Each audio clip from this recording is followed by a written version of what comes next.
ہر قسم کی حمد و ثناء اور کبریائی اللہ تبارک و تعالی کی پاک ذات کے لیے ہے۔ بے شمار درود و سلام محمد الرسول اللہ صلی اللہ علیہ وسلم پر کہ جن کی پیروی میں ہی ہماری دنیا کی اور آخرت کی کامیابی ہے۔ گزشتہ خطبے میں نے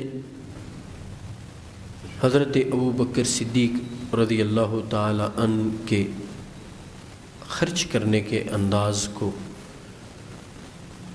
اور انہوں نے جس طرح رسول اللہ صلی اللہ علیہ وسلم کو خوش کرنے کے لیے آپ کے حکم پر اللہ کو راضی کرنے کے لیے اللہ کی رضا کے لیے اپنا مال نچھاور کیا، ان کے خرچ کے تناسب اور ان کے اخلاص کا انبیاء کے علاوہ کوئی مقابلہ نہیں کر سکتا۔ انبیاء کے بعد اس زمین پر جتنے لوگ آئے ہیں اور آئیں گے ان سب میں ابوبکر صدیق رضی اللہ تعالی عنہ کے اخلاص اور حضرت ابوبکر صدیق رضی اللہ تعالی عنہ کے خرچ کے انداز اور تناسب کا کوئی مقابلہ نہیں کر سکتا۔ نہ ان کے انداز کا مقابلہ ہے، نہ جس ریشو سے انہوں نے خرچ کیا ہے اس کا مقابلہ ہے۔ اسی بنیاد پر رسول اللہ صلی اللہ علیہ وسلم جو پروٹوکول حضرت ابوبکر صدیق کو دیتے تھے کسی کو نہیں دیتے تھے، یعنی آپ کا سبھی کے ساتھ حسن سلوک، لیکن حضرت ابوبکر صدیق رضی اللہ تعالی عنہ کے ساتھ وہ خاص حسن سلوک، آپ کو وہ خاص رعایت حاصل تھی جو کسی اور صحابی تو درکنار حضرت عمر کو بھی وہ رعایت حاصل نہیں تھی۔ اور اس کی وجہ کیا تھی؟ اس کی وجوہات کہ نبی علیہ السلام کا اس بات کا برملا اظہار جو صحیح بخاری میں حدیث ہے، ان من امن الناس علی فی صحبتہ و مالہ ابو بکر، میرے اگر کسی پر احسانات ہیں جن احسانات کا بدلہ میں نہیں چکا سکتا، جو دین کے لیے، اسلام کے لیے، نبی علیہ السلام کو راضی کرنے کے لیے ابو بکر صدیق کے احسانات مال خرچ کرنے میں اور نبی علیہ السلام کا فزیکلی ساتھ دینے میں۔ اور جیسے میں نے گزشتہ خطبے میں یہ حدیث بھی آپ کو سنائی تھی کہ رسول اللہ صلی اللہ علیہ وسلم نے فرمایا اب اللہ والمؤمنون ان یختلف علیک یا ابا بکر، ابو بکر اللہ بھی اس بات سے انکاری ہیں اور اہل ایمان بھی اس بات سے انکاری ہیں کہ تجھ پر کوئی اختلاف کیا جائے، تجھ پر کوئی انگلی اٹھائے، تجھ پر کوئی انگشت برداری کرے، تیری اگر کوئی غلطی ہو جائے تو اس سے کوئی چشم پوشی نہ کرے، صرف نظر نہ کرے، اللہ کے رسول میدان میں آ جائیں صلی اللہ علیہ وسلم۔ یہ بات آپ کو سناتا ہوں، آپ خوبصورت بات سنیے۔ میں نے آپ کو گزشتہ خطبے میں کہا تھا 2 واقعات بیان کروں گا۔ پہلا واقعہ جو اکثر میں بیان کرتا ہوں وہ حضرت ربیعہ بن کعب اور حضرت ابوبکر صدیق کا کھجور کے ایک متنازع درخت پر تنازع۔ اس روایت کو سلسلۃ الصحیحہ میں شیخ البانی رحمۃ اللہ علیہ صحیح سند کے ساتھ بیان کرتے ہیں۔ ربیعہ بن کعب خود کہتے ہیں کہ میں رسول اللہ صلی اللہ علیہ وسلم کی خدمت کیا کرتا تھا، آپ نے مجھے زمین کا ایک ٹکڑا الاٹ کیا اور حضرت ابوبکر صدیق کو بھی زمین کا ایک ٹکڑا الاٹ کیا، میری اور ان کی زمین آپس میں ملتی تھی۔ کھجور کے ایک درخت پر ہمارا جھگڑا ہو گیا، میں نے کہا یہ میری حد میں ہے، وہ کہنے لگے میری حد میں ہے، تکرار ہو گیا۔ اب تکرار میں ابوبکر صدیق رضی اللہ تعالی عنہ نے غصے میں آ کے مجھے ایک ایسا جملہ اور کلمہ کہہ دیا جو مجھے سخت ناپسند تھا اور ان کو بھی ندامت ہوئی۔ وہ کہتے ہیں فقال لی ابو بکر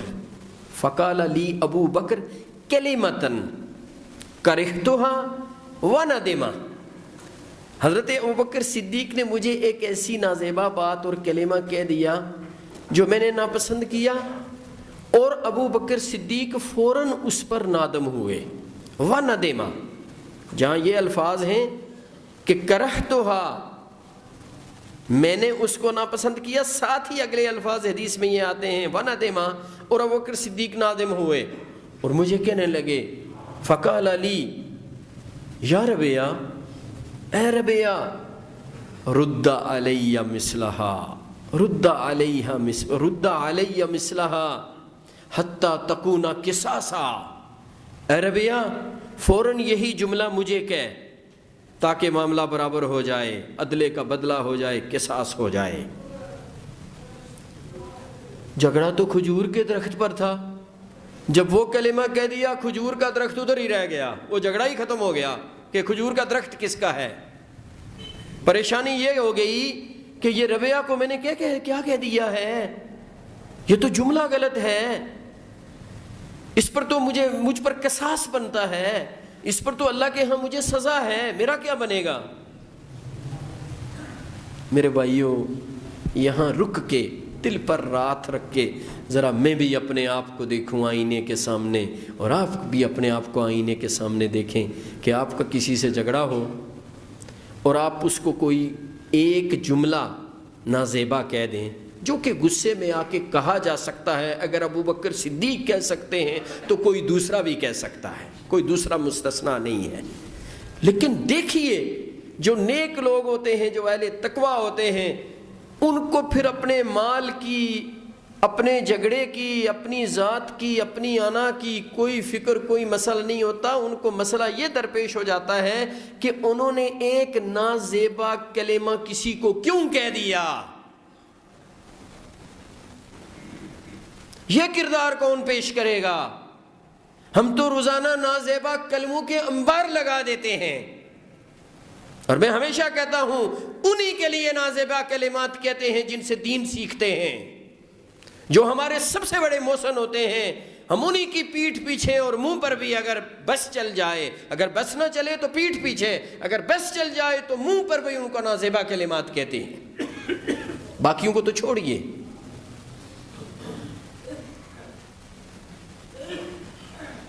باقیوں کو تو چھوڑیے۔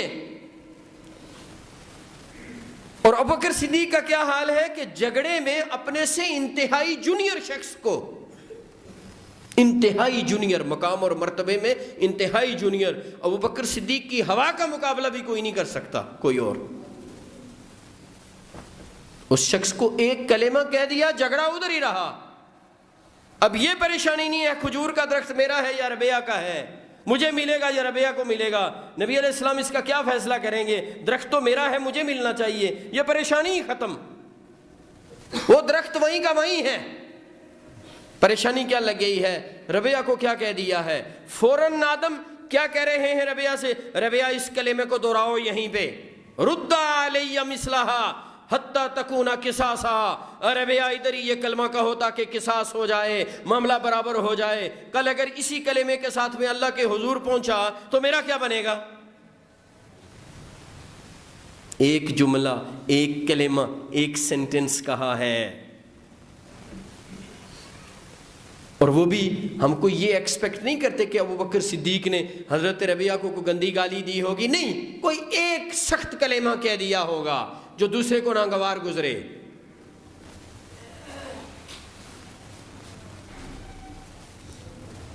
ربیہ کہتے ہیں قبیلہ بنو اسلم کے کچھ لوگ آ گئے، وہ میرے سپورٹر، کہنے لگے ابوبکر صدیق نے جب یہ کہا نا کہ تم یہ کلمہ دہراؤ، کہنے لگے میں تو نہیں یہ کلمہ کہہ سکتا۔ اب ربیہ کیسے کہہ سکتے تھے وہ کلمہ، اور وہ بھی کہیں ابوبکر صدیق کو رضی اللہ تعالیٰ عنہ، اتنی بڑی شخصیت۔ کہنے لگے میں تو یہ کلمہ نہیں کہتا۔ ابوبکر صدیق رضی اللہ تعالیٰ نے ان کو تھریٹ کیا، یہ کلمہ نہ کہا تو اللہ کے رسول سے شکایت کروں گا صلی اللہ علیہ وسلم۔ اب قبیلہ بنو اسلم کے کچھ لوگ کہنے لگے اللہ ابوبکر پر رحم کرے، ربیہ کلمہ بھی اسی نے کہا ہے، غلطی بھی اسی سے ہوئی ہے، اور اب یہ کہہ رہا ہے میں شکایت کروں گا، تو کیا شکایت کرے گا۔ تو حضرت ابوبکر صدیق جب وہاں سے نبی علیہ السلام کی طرف نکل گئے، چلنے لگے، تو ربیہ نے ان سے کہا وہی جانتے ہو یہ کون ہے، اتدرون من ھذا، اتدرون من ھذا، جانتے ہو یہ کون سی شخصیت ہے؟ ہوا ثانی اثنین، یہ دو میں سے دوسرا ہے۔ وہوا ذو شیبۃ المسلم، ذو شیبۃ من المسلمین، یہ مسلمانوں کا بزرگ ہے۔ جانتے ہو یہ ثانی اثنین ہے، یہ مسلمانوں کی وہ شخصیت ہے جو ان کا بزرگ ہے۔ اس کے متعلق تم میرے پاس، کہنے لگے چلے جاؤ یہاں سے۔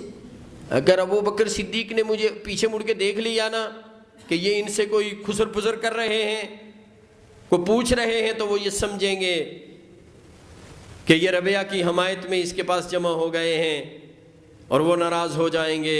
اگر وہ ناراض ہو جائیں گے تو اللہ کے رسول ناراض ہو جائیں گے، اور اگر وہ اور اللہ کے رسول ناراض ہوں گے تو میرا اللہ مجھ سے ناراض ہو جائے گا اور ربیہ ہلاک ہو جائے گا۔ جاؤ یہاں سے پیچھے۔ اچھا وہ لوگ چلے گئے، اب ربیہ پیچھے پیچھے جا رہے ہیں۔ ابو بکر صدیق رضی اللہ تعالیٰ عنہ نے رسول اللہ صلی اللہ علیہ وسلم سے جا کے ساری کہانی بتا دی، اور بالکل اسی طرح بتلائی جس طرح واقعہ ہوا تھا۔ اب یہ نہیں ہوا کہ جا کے بات کچھ اور بتلائی، آدھی باتیں ساتھ ملا کے بتلائیں اپنے سپورٹ میں، اپنے فیور میں۔ نہیں جی نہیں، میں نے تو ایسے نہیں کہا، میں نے تو یوں کہا، میں نے تو نہیں، وہی بات بتلائی جو ہوئی تھی۔ جب میں گیا تو رسول اللہ صلی اللہ علیہ وسلم، آپ نے جب یہ سنا نا ابو بکر صدیق سے، تو فوراً کہا غفر اللہ لک یا ابا بکر، اے ابو بکر اللہ تجھے بخش دے۔ آپ نے حضرت ربیہ کو قصاص دلائے بغیر یہ کہا غفر اللہ لک، غفر اللہ لک۔ آپ جانتے ہیں یہ کون ہے، اس کے اسلام پر کتنے احسانات ہیں، اس کا کردار کیا ہے۔ اگر اس سے بتقاضۂ بشریت جذبات میں یہ غلطی ہوئی ہے تو ایسے نہیں کہ اس کو اب الٹا لٹکانا ہے، نہیں، بغیر قصاص کے کہا غفر اللہ لک۔ اب جب ربیہ گئے نا تو پوچھا ربیہ کیا مسئلہ ہوا؟ انہوں نے کہا جی مسئلہ تو یہی ہوا اور یہی باتیں ہوئیں جو حضرت ابوبکر صدیق نے بیان کی ہیں، بس میں نے یہ کہا کہ میں یہ جملہ نہیں دہراؤں گا، میں کیسے وہ بات کہہ سکتا ہوں جو آپ کے منہ سے نکل گئی ہے اور معاملہ برابر ہو جائے۔ نبی علیہ السلام نے کہا اب بھی قصاصاً یہ بات نہیں کہنی، اب بھی یہ جملہ ابو بکر کے لیے قصاصاً بھی نہیں کہنا، اب ربیہ تو یہ کہے اللہ ابو بکر کو معاف کرے، اللہ ابو بکر کو معاف کرے۔ کہتے ہیں جب میں نے یہ کہا فواللہ ابو بکر، پھر ابو بکر وہاں سے ایسے لوٹے وہو یبکی کہ وہ رو رہے تھے۔ ابو بکر وہاں سے ایسے لوٹے جیسے زاروں قطار رو رہے تھے۔ میرے بھائیو کہاں گیا کھجور کا درخت، کہاں گیا اس کا فیصلہ؟ وہ میرا ہے اور تیرا ہے، یہ تو بات ہی ختم ہو گئی۔ ابو بکر صدیق کے نزدیک مال کی کیا حیثیت ہے؟ ہم تو کہتے قصاص بات کی بات ہے، میں معافی بھی مانگ لیتا ہوں، کھجور کا درخت میں لوں گا، میرا ہے، وہ مجھے ملنا چاہیے۔ ہمیں تو حرام کے ایک ٹکے کے لیے کسی کے پاؤں بھی پکڑنے پڑے، اللہ کی قسم اپنی عزت کو کسی کی جوتی کے اندر رکھ دیتے ہیں مال حاصل کرنے کے لیے، چند ٹکے حاصل کرنے کے لیے۔ ہمارا تو یہ حال ہے نا کہ کسی سے مطلب ہو تو اس کے پاؤں میں سجدہ کر لیتے ہیں، اور ابو بکر صدیق کیا پتہ انہی کا درخت ہو، فیصلہ انہی کے حق میں ہو جائے، کوئی اس کا فیصلہ نہیں، بات ہی نہیں اس پر، نہ ربیہ نے بات کی نہ ابو بکر نے بات کی رضی اللہ تعالی عنہما۔ آپ دیکھ لیجئے کس کردار کے لوگ۔ دوسرا واقعہ بیان کرتا ہوں، سلسلۃ الصحیحہ میں شیخ البانی رحمۃ اللہ علیہ اس واقعے کو بیان کرتے ہیں۔ حضرت ابو دردہ رضی اللہ تعالیٰ عنہ اس کے راوی ہیں، کہتے ہیں میں نبی علیہ السلام کے پاس بیٹھا ہوا تھا، اتنے میں ابو بکر صدیق رضی اللہ تعالیٰ عنہ تشریف لائے اور آ کے کہنے لگے اے اللہ کے رسول صلی اللہ علیہ وسلم، میری حضرت عمر سے کچھ گڑبڑ ہو گئی اور میں نے غصے میں آ کے ان کو کوئی جملہ کہہ دیا، غصے میں ان کو ایک بات کہہ دی، اور پھر میں نے ان کو کہا کہ مجھے معاف کر دو، تو وہ کہنے لگے نہیں،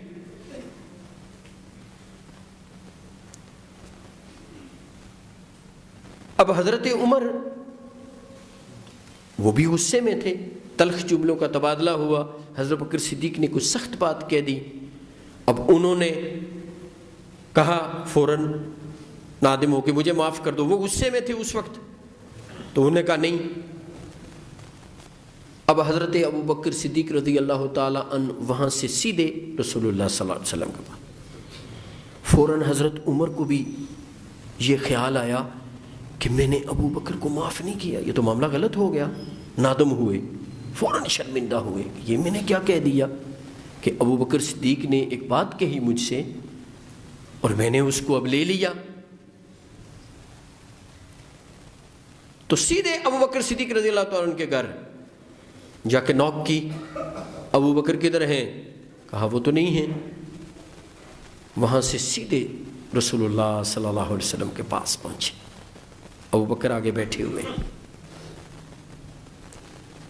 اب جب حضرت عمر آئے، نبی علیہ السلام کا چہرہ متغیر ہو گیا، آپ اندازہ لگا لیں، رسول اللہ صلی اللہ علیہ وسلم کے چہرے کا رنگ بدل گیا، آپ کو غصہ آ گیا۔ کس شخصیت پر غصہ آیا؟ جس کا نام عمر ہے۔ یعنی آپ صلی اللہ علیہ وسلم یہ گوارا نہیں کر رہے تھے کہ ابو بکر کسی کو کوئی جملہ کہہ دیں اور وہ ان کو معاف نہ کرے۔ حضرت عمر پر غصہ آ گیا۔ حضرت ابو بکر صدیق نے جب دیکھا تو ڈر گئے کہ اوہو یہ تو کام خراب ہو گیا، جملہ بھی میں نے کہا، نبی علیہ السلام کو غصہ حضرت عمر پر آ گیا ہے، معاملہ تو خراب ہو جائے گا۔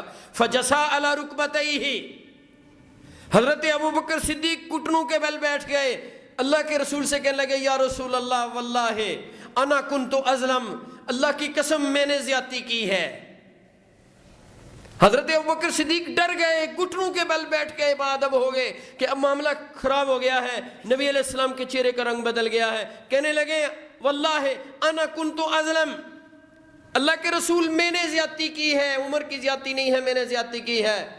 رسول اللہ صلی اللہ علیہ وسلم کھڑے ہو گئے، آپ نے خطبہ دیا، فرمایا یا ایھا الناس، اے لوگو، ان اللہ بعثنی الیکم، اللہ نے مجھے تمہاری طرف بھیجا، فقلتم کذبتا، تم سب نے میری آواز پر لبیک کہنے کے بجائے یہ کہا یہ جھوٹ بولتا ہے۔ وقال ابو بکر صدقا، ابو بکر نے اس وقت کہا تو سچا ہے۔ لوگو، اللہ نے مجھے تمہاری طرف مبعوث کیا، تم نے مجھے جھٹلایا، عمر بھی ان میں شامل تھے، لیکن ایک ابو بکر تھا جس نے کہا صدقہ ووصانی بنفسہ ومالہ، اور ابو بکر نے مجھ پر اپنی جان اور اپنا مال کھپا دیا، نچھاور کر دیا۔ کیا خطبہ دیا؟ لوگو، جب تم نے کہا کذبتا، تو جھوٹ بولتا ہے، ابو بکر نے کہا صدقہ، تو سچا ہے، ووصانی بنفسہ ومالہ، اور مجھ پر اپنی جان اور مال کو کھپا دیا، لٹا دیا۔ فہل تارکو لی صاحبی، 2 دفعہ فرمایا فہل تارکو لی صاحبی، کیا تم میرے دوست کو میرے لیے نہیں چھوڑو گے، میرے لیے معاف نہیں کرو گے؟ تم کون ہوتے ہو میرے اس دوست سے غلطی ہو جائے اور اس کو معاف نہ کرو؟ حدیث کے الفاظ ہیں فما اوذی بعدہ، اس کے بعد کبھی ایسا نہیں ہوا کہ حضرت ابو بکر سے کسی قسم کی کوئی لغزش ہو جائے اور صحابہ کرام کو دم مارنے کی مجال ہو، کوئی ابو بکر کو ایذا دے دے۔ اس کے بعد ایسے کبھی نہیں ہوا کہ کوئی شخص ایسا کوئی جملہ، ایسا کلمہ، ایسا اشارہ کر دے جس سے ابو بکر کو ایذا پہنچ جائے۔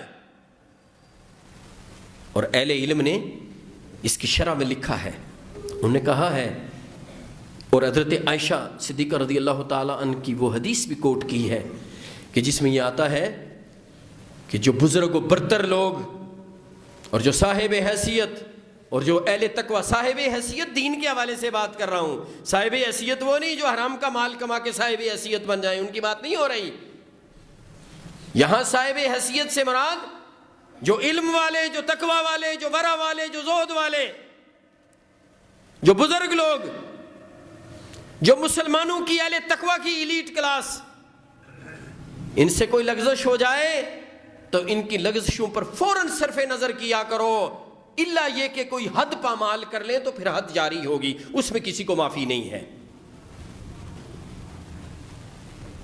اب میں اس پر تو حیران ہو رہا تھا، یہ بات، یہ استدلال میں نے زندگی میں پہلی دفعہ پڑھا ہے، مجھے اس کا علم نہیں تھا اس سے پہلے، اس حدیث سے اور ان احادیث سے یہ استدلال، تو مجھے اس پر حیرانی ہوئی کہ ہم تو جو سب سے اچھا آدمی ہوتا ہے اس پر زیادہ انگلی اٹھاتے ہیں، بڑے بڑے کبار اہل علم پر، اہل تقوی پر، زہد و ورع والے لوگوں پر، کیا ان سے کوئی غلطی نہیں ہوگی؟